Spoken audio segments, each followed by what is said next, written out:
I've always wondered what it would look like if I oversaw the Marvel Cinematic Universe. For the past 4 years or so, I've been slowly putting together a plan for my own version of the MCU, and I'm pretty happy with what I ended up with. Today will be the start of a new video series on my channel, where I tell you about the Marvel Beyondverse, my own version of the Marvel Cinematic Universe. Each movie in the universe will have its own video, where I go over the plot in detail. The Marvel Beyondverse will have 10 phases overall, and today we're starting with Phase 1, titled Phase 1, Phase of the Avengers. Without further ado, let's get into the first project of the universe, Iron Man.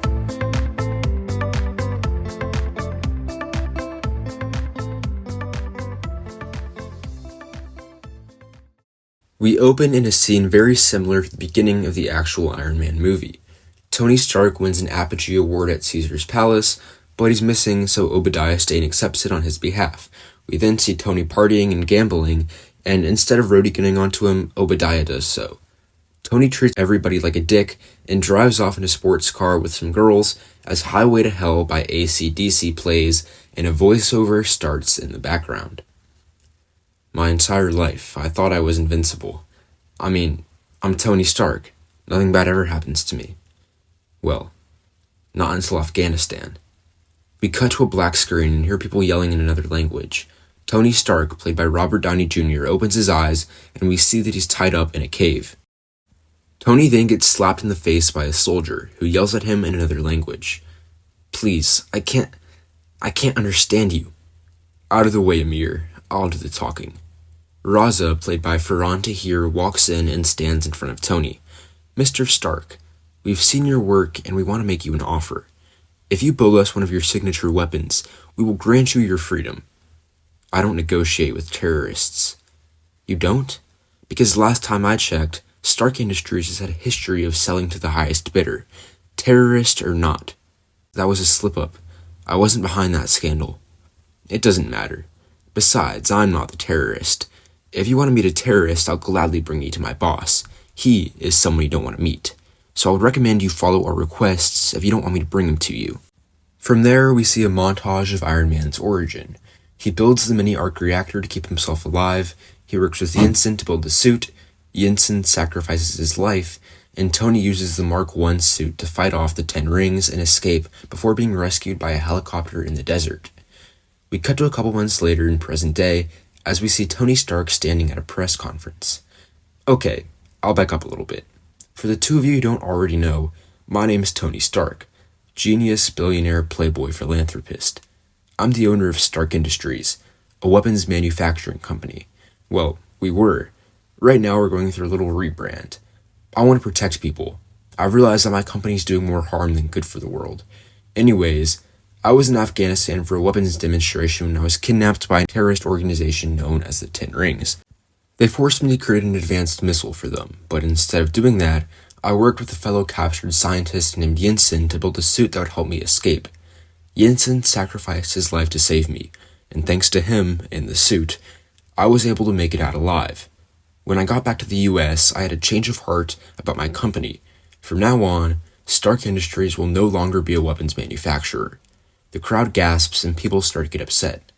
The new goal of this company is to develop innovative technology that will change the world for the better, not tear it down. I saw what Stark Industries was doing, how it was affecting the world. After Afghanistan, I knew that I needed to make a change to not only my company, but myself. I decided that this suit I created could be used to help people, so I created an advanced version of it that I now use as a bodyguard and a tool for peace. You heard me right, the rumors are true. There has been a robot flying through the skies for the past couple of days, and I created him. The suit, which has apparently been dubbed the Iron Man by the public, is an advanced tool for peace that is being piloted by a good friend of mine. Everyone who tried to call out Stark Industries for being some world-destroying corporation will soon eat their own words after they see the good that this Iron Man suit will do for not only America, but our planet. Ladies and gentlemen, my name's Tony Stark, and I proudly present the Iron Man. Tony presses a button, and the Iron Man suit walks into the room waving. People in attendance cheer and hundreds of camera flashes go off, as Tony smirks. We cut to black, and the Marvel Studios fanfare begins to play. We then cut to several news outlets, each one covering the huge unveiling of the Iron Man. Each news station has its own opinion. Some think that Iron Man is a great idea, and others don't trust Tony Stark, thinking that this whole Iron Man thing can only go downhill. What if foreign countries get their hands on this kind of tech? What if China, North Korea, or Russia create their own Iron Man? Tony Stark claims to have made a tool for peace, but I'll tell you what this Iron Man thing is. It's a tool for war, a tool for destruction. He's really saying that Stark Industries is done manufacturing weapons when he just made one of the most dangerous weapons of all time. We pull back and reveal that someone is watching the news on their small beat-up TV. The man is revealed to be Ivan Vanko, played by Danila Kozlovsky. Ivan begins to talk to himself as he tinkers with some tech. Tony Stark. It's his fault you're dead, father. And now he's stealing your ideas, your tech, and claiming it to be his own. I've been using some of your tech, father. Using it to create a weapon that I will use to bring down Stark's empire. I will have my vengeance. I will have our vengeance. We cut to Stark Tower. Tony Stark sits in his large living room sipping on champagne as Obadiah Stane, played by Jeff Bridges, walks in. Tony, I've barely talked to you since the accident. You feeling all right? I'm feeling better than I've ever felt. I can't wait to make the next few steps of this company. That's actually what I came here to talk about, Tony. We can't do that whole rebrand thing. I mean, the whole Iron Man idea is great. I was just thinking instead of a tool for peace, it could really sell more as a war machine of sorts. What I'm trying to say is, I helped your father build Stark Industries from the ground up. While I do respect you as a friend, and even a son, I can't let you tear down what we built up. You hearing me? I hear you loud and clear, Obi, but I am the owner of Stark Industries, so what I say goes. I'm not tearing down the company. I'm revolutionizing it. Obadiah sighs. I don't know the full extent of what happened in Afghanistan, Tony. I really don't. But it clearly changed you. You might be going through some traumatic episodes, or I'm not having traumatic episodes. Afghanistan did change me. It changed me for the better. And now I'm going to change Stark Industries for the better. Tony begins to walk away. Anton Vanko. Tony stops in his tracks. Excuse me? Anton Vanko. He made a suit pretty similar to that Iron Man, didn't he? I believe he called it the Crimson Dynamo. Our history with Vanko, Tony, well, let's just say if the public heard about what happened, we would get a lot of backlash. I'm not trying to scare you or threaten you, Tony. All I'm saying is that your business decisions are childish. I think it would be better off if you let me take the reins for a little bit, at least until you've settled down a little bit from Afghanistan. I'll give you some time to think about it. Obadiah leaves as Tony stands there, thinking about their conversation, before heading down to his garage. Tony rings a bell and his butler, Edwin Jarvis, played by James Darcy, follows him. Taking the suit for another test run, sir. I need you to help me do some repairs on the arc reactor first. What's the arc reactor again? Tony lifts his shirt to reveal a circular piece of technology in the middle of his chest. When I was in Afghanistan, a couple pieces of shrapnel went into my chest, and to keep them from reaching my heart, I had to build this arc reactor. It powers an electromagnet that holds back the shrapnel. Spectacular, sir. Jarvis, why do you always talk like an emotionless Winnie the Pooh? I do not know how to answer that question. Of course you don't. Tony repairs the arc reactor and begins to make some modifications on the suit. Mr. Stark, why don't you tell people that it's really you in the suit? Have you seen the news, Jarvis? I've already become pretty controversial. Who knows how people would react if they found out I was Iron Man. Gotta preserve my image, you know? We cut to the road below Stark Tower. Happy Hogan, played by Jon Favreau, pulls his car through the entrance. We have arrived at your destination, Miss Potts. Pepper Potts, played by Gwyneth Paltrow, walks out of the car.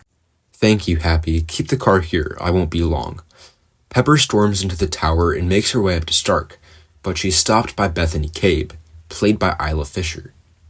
Miss Potts, you can't just come barging in unannounced. I have an appointment.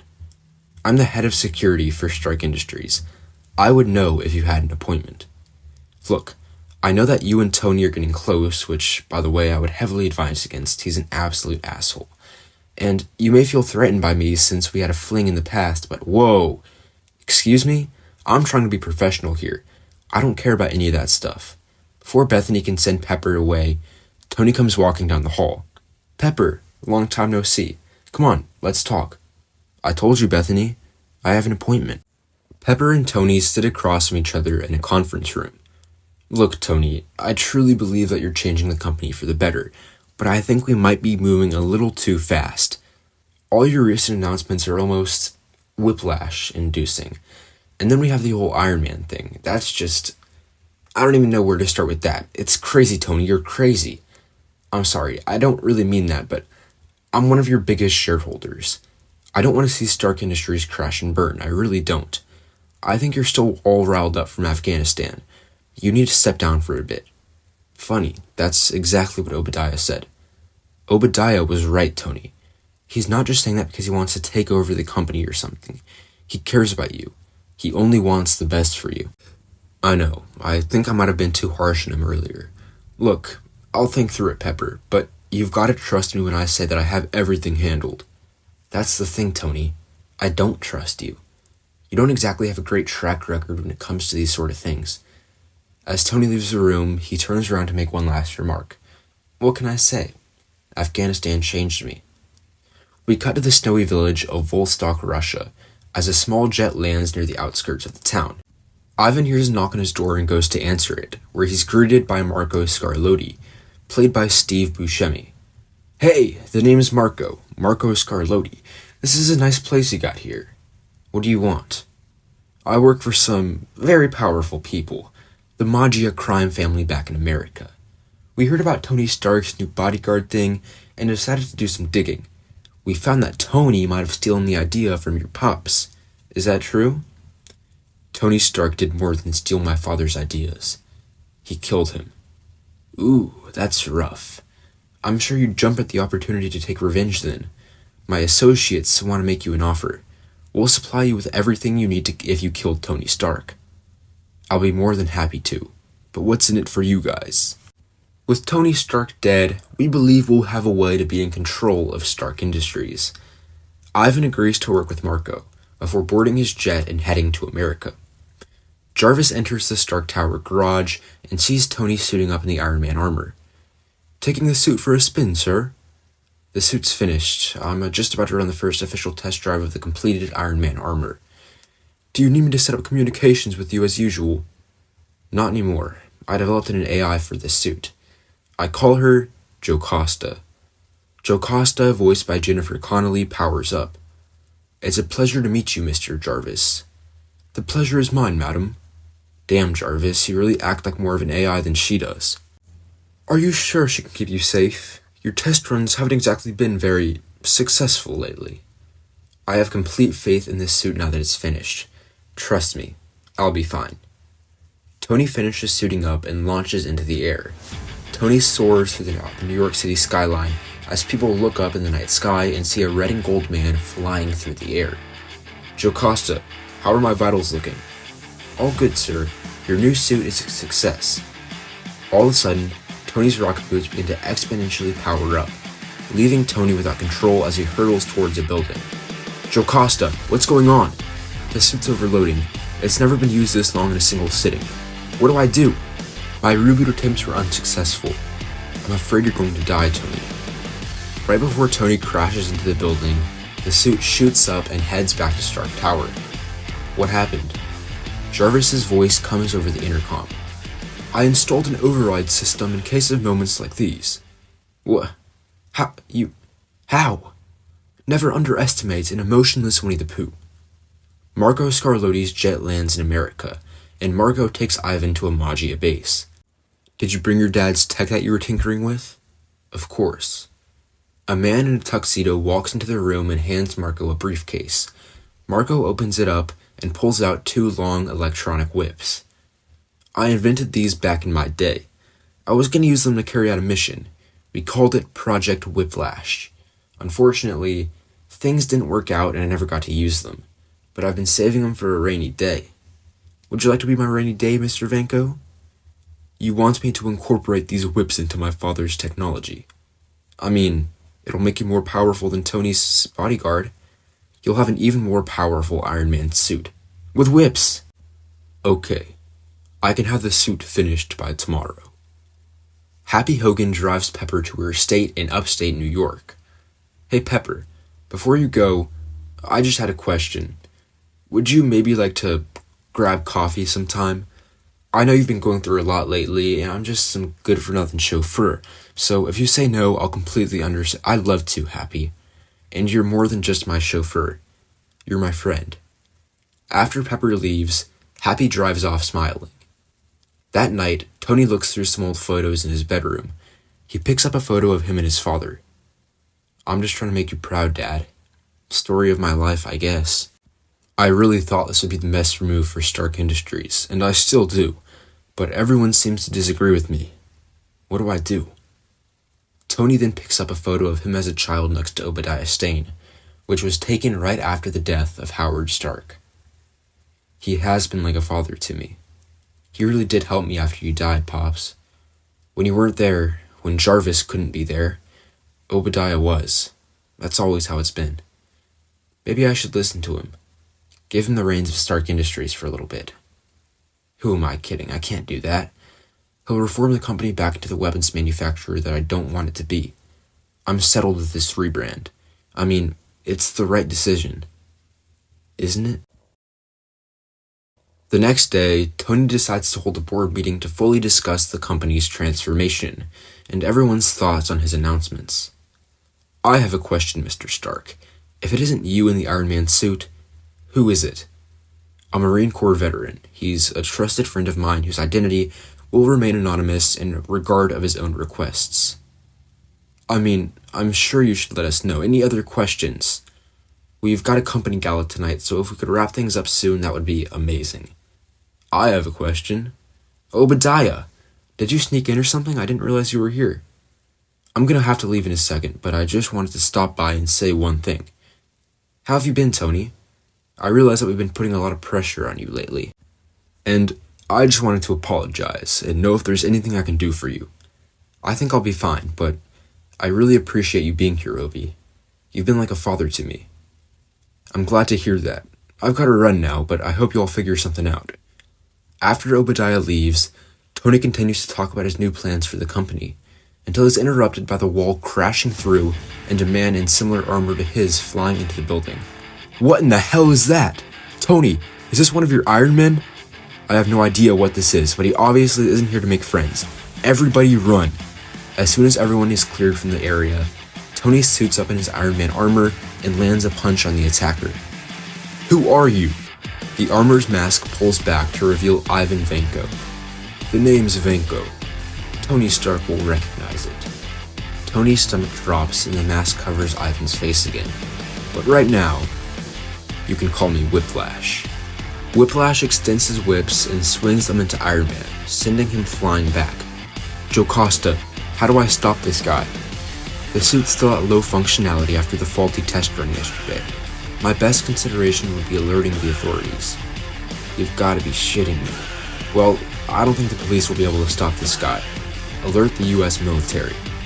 Iron Man blasts his repulsors at Whiplash to try and hold him off before the military arrives, but the suit's still weak and doesn't deal much damage. Whiplash smacks his whips into Tony, flinging him around the room and severely injuring him as the rooms around them engulf in flames. Jocasta, scan my vitals. Things aren't looking so good, Mr. Stark. You're dying. We've got to do something. Try rebooting again. We've got to get this suit working. I've been trying, Mr. Stark, but nothing's worked. Reboot successful. Thank God. Iron Man blasts into the air using his now functioning rocket boots and shoots a much more powerful repulsor blast at Whiplash.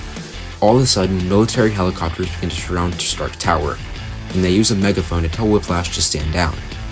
Whiplash then flies into the air and lashes his whips into the helicopters, sending them hurtling towards the ground. Iron Man quickly soars after them, attempting to catch each one and set them down gently. Tony thinks he's successful in saving everyone, until he sees that one of the helicopter pilots fell out and is falling towards the ground. Tony catches him last minute and sets him down on a rooftop. The man is revealed to be James Rhodes, played by Don Cheadle. You good, soldier? I will be now, thanks to you. The man extends his arm for a handshake. I'm Colonel James Rhodes. My friends call me Rhodey. Iron Man accepts the handshake. It's a pleasure to meet you, Rhodey. Iron Man soars back off into the sky as Rhodey watches in awe.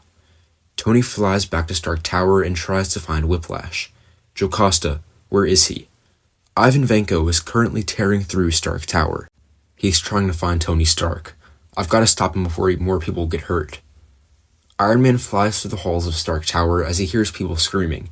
He soon finds Whiplash in the lobby, holding Bethany Cabe and threatening to kill her if Tony Stark doesn't show himself. Tony takes off the Iron Man armor without anyone looking and quickly runs into the lobby to show himself to Whiplash. I'm right here, Ivan. Let her go. Mr. Stark, I've waited so long for this moment. I won't even ask how you knew it was me. Nothing else matters right now. Whiplash drops Bethany and makes his way to Stark. He retracts his helmet and grabs Tony by the neck, lifting him up into the air. I've waited so long for this. Just before Whiplash executes Tony, Bethany jumps into the air with a baseball bat and smacks it into Ivan's head, knocking him out. Without saying a word to each other, Tony and Bethany embrace in a kiss as everyone around them just watches, completely shocked by everything that just went down. Later that day, Tony and Bethany walk down a hallway as FBI agents are trying to evaluate the situation. Ivan's locked up in his cell beneath the tower for now. The FBI is going to move him to a more secure location after they figure everything out. I want to talk to him. Yeah, that's not happening. I need to know a few things, and so does he. What do you mean? I have a history with this guy, his dad more specifically. I really need to have a talk with him. Tony, as your head of security and your girlfriend, I think, my top priority is your safety. Let me know what you want to say, and I'll make it sure it gets to him. That's not going to work. Anyways, I gotta get ready for the gala tonight. Wait, what? No, Tony, you can't throw a gala with a supervillain in the basement. Bethany, I'm Tony Stark. Nothing ever stops me from partying. Tony walks with Obadiah in the courtyard, discussing Anton and Ivan Vanko. Remember how you said that past with Anton and Vanko might come up sooner or later? Yeah, I think it's happening. What do we do, Obi? I can't let people find out what happened. I told you this was all a bad idea, Tony. You should have listened to me when you had the chance. I'm sorry, but this is on you. Excuse me? You're the reason Stark Industries has bad blood with the Vanko family. There you go again, Tony. Always blaming your past mistakes on other people. You know, you can't just say you've changed and expect everything to be okay. You have to make up for your past instead of just denying it. Obadiah storms off as Tony stands there, thinking about what he just said. That night, employees at Stark Industries help set up for the company gala. Your guests are waiting, sir. Okay, Jarvis, I'll just be 1 minute. As the guests wait for Tony to arrive, the lights shut off, footlights and fog machines extend out of the ground, and an announcer comes over the loudspeaker, as Tony Stark makes his grand entrance. Will he always be this obnoxious? Some of the attendees cheer, others stand there annoyed as Tony steps off the makeshift stage and begins to mingle with the people at the gala. Even more people begin to get annoyed as Tony seems to ignore all the people who came to talk business and just flirts with a bunch of women. Excuse me, Miss Cabe. You know Tony personally, don't you? I have a proposal that I really want to run by him, but I have no idea where he went. I'm so sorry, sir. He runs off quite a bit. I'll find him for you. Bethany searches around the tower until she eventually finds him in a vacant office, kissing some random girl. Tony! Oh, shit! Bethany, I'm so sorry. Just give me a moment to explain. There is no explaining, Tony. You were supposed to hold this gala to meet with people who want to make propositions, not to hook up with women. Oh, and I guess everything we've had is just gone then? I really did believe you when you said you had changed, Tony. And you know what? I don't think you lied. You truly believe that you changed, and you say you changed, but what you don't realize is that in order to change, you actually have to make actions to improve yourself. You have to live up to your mistakes and learn to better yourself from them, not continue to act on them. We're done, Tony. I think I might go see if Justin Hammer has any job positions available. The next day, Ivan awakes in his cell below Stark Tower as he sees several FBI agents keeping guard on him. After one of the FBI agents looks to see if the coast is clear, he signals the other agents to break Ivan out. I don't understand. Why are you breaking me out? Long live the Magia. The fake FBI agents bring Ivan to an abandoned warehouse, where he meets back up with Marco Scarlotti. Ivan, you failed. Do you know what the Magia does to people that fail? I was blinded by rage. I wasn't thinking strategically. It was a simple mistake. Look, Ivan, I'm not the one in charge here. The people who are in charge, they mean business. And if we don't get you on track, you're as good as dead. Who is in charge here? You never told me. The Magia is run by 3 main families. The Manfredi family controls our narcotics empire. They're led by a man who calls himself Silvermane. Then we have the Lorenzini family. They're an interesting bunch. Imagine your average 1920s gangsters. They're led by a man who calls himself Hammerhead. Last but not least, we have the family I operate under, the Nefaria family. They're the ones who like to employ men with, let's just say, extraordinary abilities to do their bidding. We were led by Lucino Nefaria, but recently, we've been under new management. Now the entire Magia takes orders from Lucino's daughter, Whitney Frost, or as we call her, Madame Mask.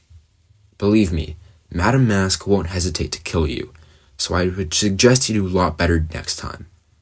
We have a new game plan for you. Marco pulls out a tablet and opens up several photos of Stark Industries employees and shareholders.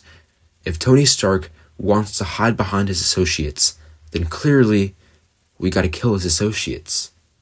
We'll start with this one, Virginia Potts. Tony suits up in his Iron Man armor and goes down to the cell, not being able to hold back any longer.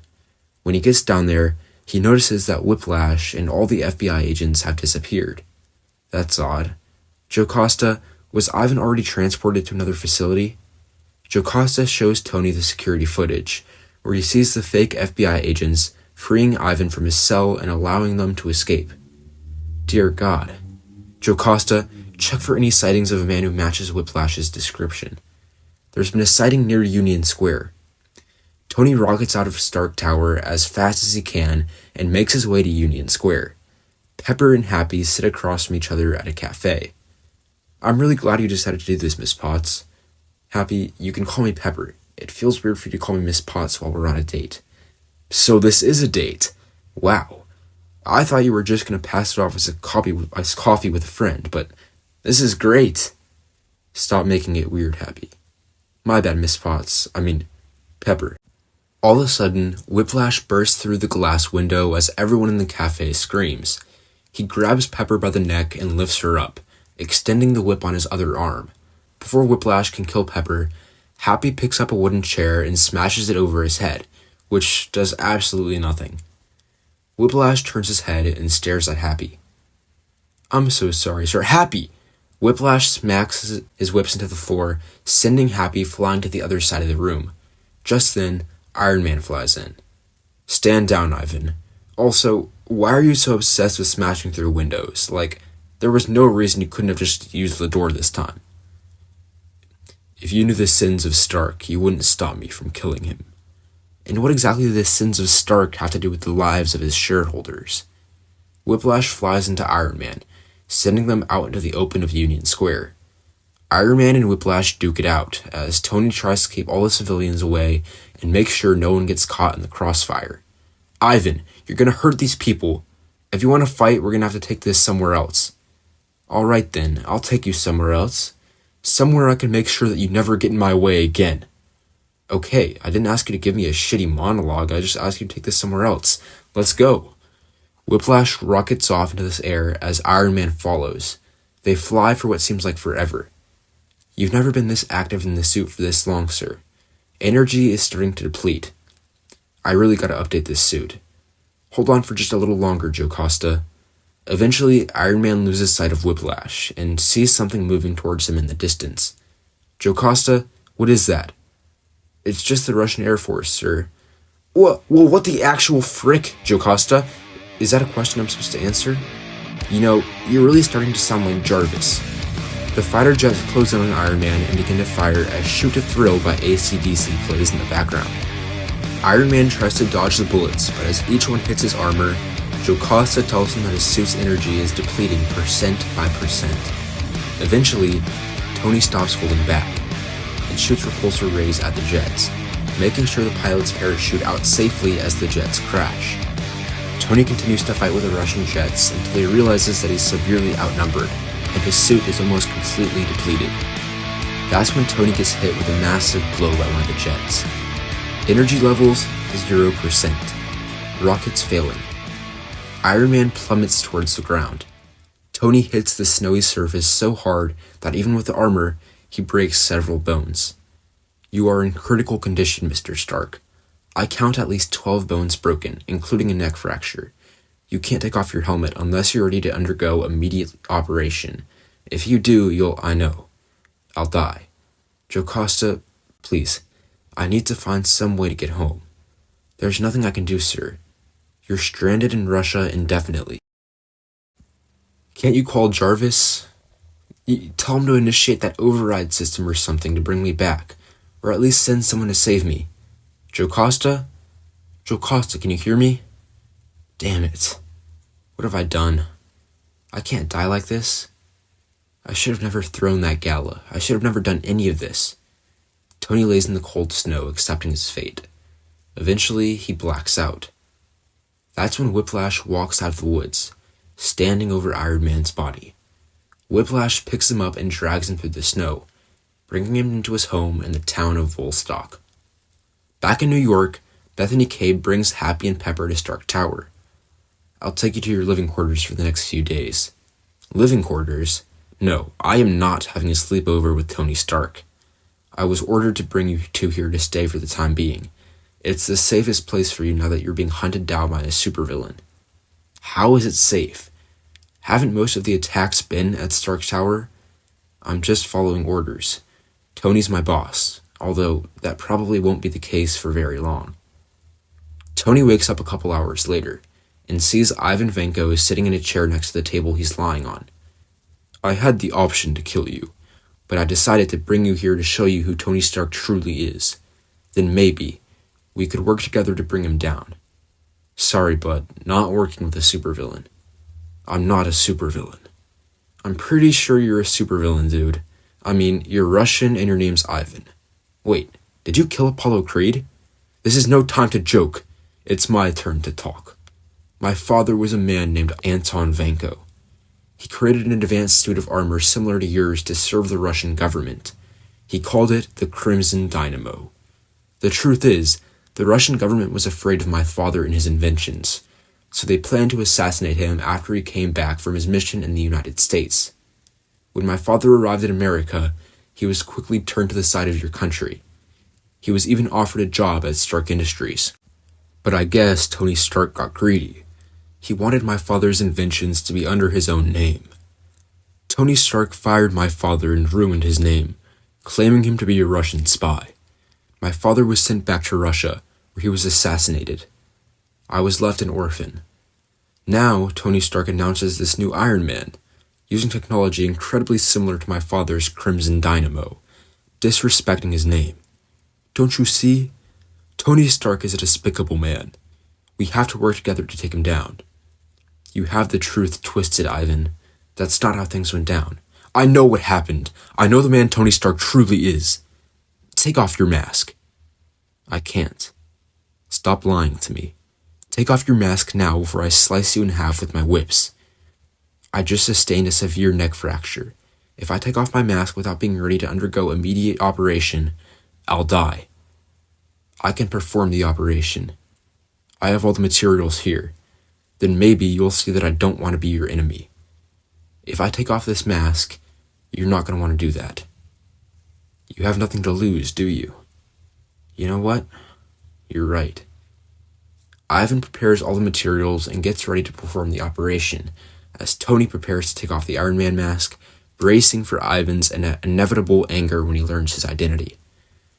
Tony quickly takes off the helmet, and to his surprise, he isn't sliced in half. He's sedated, and when he wakes up, he's in a neck brace, realizing that the operation was successful. Tony looks to his side and sees that Ivan repaired the Iron Man suit. I don't understand. Not only did you not kill me, you helped me. Why? I believe you. What was the name of the man who fired my father? who called him a Russian spy. His name is Obadiah Stane. While you were sedated, I put the pieces together. Obadiah Stane has been behind all of this. He's the one I want to kill. I was approached by the Magia to kill you. They said they knew I had a vendetta against you, and that if I killed you, they would have a way to claim your assets and technology. I got curious, and I asked how they would be able to do that. They said they had an inside man working for them. Obadiah Stane. Wait. What? We cut to New York and see Obadiah Stane talking with several members of the Magia. Tony Stark's been a pain in my ass for years. He was the only thing stopping me from taking over the company. I mean, I even hired a terrorist organization to kidnap him in Afghanistan, for God's sake. But if the rumors are true, it looks like our good pal Ivan Vanko might have pulled through. Tony Stark's dead. When it becomes official, I'll be the rightful owner of Stark Industries, or Stane Industries as it'll be called. You've been one of our most loyal members for years now, Stane. That's no doubt because of your close relationship to Lucino Nefaria. Lucino is a great guy. Really sucks to see his daughter, that Madame Mask lady, taking over. I heard Lucino is planning on taking his role back. Madame Mask won't put up an easy fight though, I'll tell you that much. Anyways, is the failsafe ready? 'Cause I'd really like to see this suit. We cut back to Russia as Tony begins to rethink everything. Obadiah's been like a father to me. I can't believe he'd do this. Let's work together, Stark. We can take down Stane if we put our differences aside. You know what? I say let's do it. Before we do this, I wanted to make something apparent. I still don't like you, Tony Stark. You claim to have changed, but you do nothing to show it. You've completely ignored everyone you hurt in the past. If you really changed, then you would have sought to fix your mistakes. I understand now that my father's death wasn't completely your fault, but instead of finding some way to make things right, you tried to cover it up. I completely understand and agree, Ivan. I'm trying to be better, I really am, and I promise you, I will make things right. After doing some more preparations, Tony and Ivan suit up and head back to America. We cut to Obadiah standing in front of a large crowd in the Stark Tower courtyard. I am incredibly devastated to inform you that Tony Stark is missing once again, and is now declared dead. I will be taking over the reins of this company, and while the circumstances are far from ideal, I promise that I'll do my best to live up to Tony's name. The crowd mourns over Tony's death, but looks forward to a bright future with Obadiah Stane as the new CEO of Stark Industries. There's no way. Tony can't be dead. You know, even though I thought he wasn't a great person, I feel horrible. This is awful. You know, I didn't even know the guy, but yeah, this really sucks, I guess. All of a sudden, Iron Man and Whiplash come crashing down into the stage as the crowd gasps. Attention everyone, Tony Stark is not dead and this man is a fraud. What? What is this? Obadiah Stane has been working for an organized crime family known as the Magia. They hired me to kill Tony Stark so that Stane could take over as CEO of Stark Industries. You're making absurd claims. Where's your proof? Right here. Whiplash projects footage of Obadiah Stane talking with Marco Scarlotti about killing Tony Stark for everyone to see. And as for the proof that Tony Stark's not dead, well, here it is. Tony takes off the helmet, revealing to the entire world that he is Iron Man. The crowd gasps. Everyone's shocked by everything that's going down. That son of a bitch. Sick. All of a sudden, Obadiah runs off the stage into a garage and begins to suit up. When he gets back, Tony and Ivan are shocked. Stane's wearing my father's suit. That's right, Vanko. And you don't have to call me Stane anymore. You can call me the Crimson Dynamo. How dare you disrespect my father? Whiplash and Crimson Dynamo duke it out as Iron Man tries to evacuate everyone from the premises. When he clears everyone out, he joins in on the fight. Obadiah, how could you do this? You've always been like a father to me, and you've been nothing more than a selfish brat. Iron Man and Whiplash take turns getting their hits in on Crimson Dynamo, but he's too big for them to take down. We've got to figure out a way to stop him. Iron Man then shoots a repulsor blast at Whiplash's whips, which charges him up enough to slice through Crimson Dynamo's suit, leaving him weakened. Iron Man and Whiplash then continue to try and take him down. They think they're starting to make progress until Crimson Dynamo overpowers them by blasting off and lifting them up in the air by their necks in a fit of rage. "It's over, Tony. I win. And I won't mind killing the little Russian either." All of a sudden, Crimson Dynamo's suit begins to fail, crashing back down to the ground. "You're welcome, sir." "Jarvis? Was that you? I saw the strange armor in one of the garages and didn't know if it was one of yours or not. Regardless, I decided to do some tampering." "Whoa. How?" "Never underestimate an emotionless Winnie the Pooh. I'm not even going to pretend to know what that means." Crimson Dynamo tries to get up, but his suit's in critical condition. Whiplash steps forward, preparing to kill him. "All my life, I've wanted nothing more than to kill the man that wronged my father. And now, I've finally gotten the opportunity." "Did you?" "I won't give you the satisfaction." Before Tony can stop him, Obadiah lifts his hand up to his head, using his blaster to blow it clean off. "No!" "It's okay, Tony. It's over." Press and paparazzi surround Tony and Ivan as they walk away from the battle. "I assure you all of your questions will be answered eventually, but for now, we just need some space, so if everyone could back away, that would be great." Tony and Ivan walk into the only room not surrounded by people wanting to ask them questions. "So, you going back to Russia?" "I have to. That's my home." "You realize that the Magia will be after you, right? They won't stop hunting you down until you're dead." "I know. I can take care of myself." "Well, if you ever need anything, just let me know. I'll always be there for you, Ivan." "As will I, Tony Stark." After Ivan leaves, Tony is approached by Bethany Cabe. "I really am sorry, Bethany. I'm doing the best I can." "I know you are, and that's the problem." "I'm leaving, Tony. I quit. I'm not going to stay mad at you or anything, and I really do wish you the best. I just don't think that this is going to work." Tony watches as Bethany walks away forever. "That was rough. Is this a bad time?" "Not at all. What can I do you for, Pepper?" "I just wanted to say I'm sorry. I need to start being a better friend. By the way, do you still want Happy and I to stay in Stark Tower for the time being? Honestly, I believe that that wouldn't be a bad option. You know, I think I might actually be fine with that. Happy said he wants a job here anyways. I'll see what I can do." That night, Tony talks to Jarvis. "I'm sorry about how I've been treating you lately, Jarvis. Believe it or not, I have a lot of respect for you." "I don't ever feel disrespected by you, Tony. You know, ever since you were a kid, I've seen it as my mission to keep you safe. You're my driving purpose, Mr. Stark. So yes, believe it or not, I have emotions."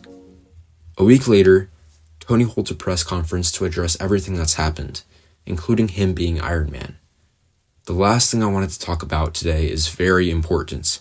I wanted to acknowledge that the late Anton Vanko's work was the original inspiration for the suit that saved me in Afghanistan, and the suit I use now as Iron Man. I also wanted to unveil the newly created Anton Vanko Foundation. This institution will be used to fix all the past mistakes I've made before I became Iron Man, including helping anyone who might have been wronged by my company. The Anton Vanko Foundation will also be used to back up my endeavors in making the world a safer place as a whole. I'm partnering with the US military to work on this and expand my endeavors as Iron Man. To talk more about this, I invited a new and close friend of mine, Colonel James Rhodes. Rhodey, take the floor. Rhodey walks up to talk more about the Anton Vanko Foundation. Tony sits down next to Jarvis as Rhodey speaks. "So, now what? Does it matter? I'm a superhero." The credits begin to roll as Iron Man My Black Sabbath plays. In the mid-credits scene, Raza from the beginning of the movie sits in a bunker as he dials a phone. "Hello? You remember that Tony Stark guy that escaped a while back? Well, it turns out he's become some kind of superhero in the US. You think the boss will want to know about this?" "Yeah, you're right. He probably already does. And something tells me he's going to want to go after this Iron Man guy. He might have escaped us once, but I assure you, no one escapes the Mandarin." And that's it. I hope you guys enjoyed the very first installment in the Marvel Beyondverse, and be sure to stay tuned in for more. Also, I'm on the road to 1,000 subs, so I would be super grateful if you all could help out. Thanks for watching.